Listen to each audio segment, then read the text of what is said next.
In this video, I will show you how to use Spotify sleep timer feature. So let's get started. Falling asleep to music can drain your battery, but Spotify sleep timer feature offers a simple solution to this problem. First, make sure that Spotify app is up to date on your mobile.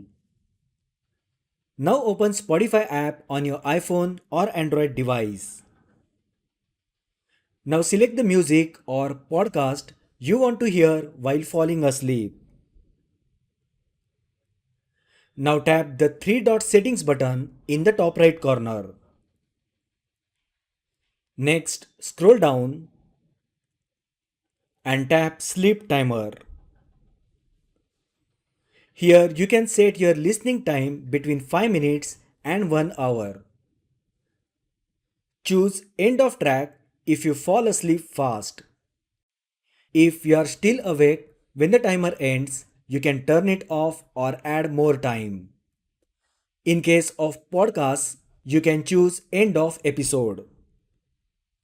So that is how you can use Spotify sleep timer feature. If you find the video helpful, then like the video, share with your friends and subscribe to my channel. Thanks for watching and I will see you in the next video.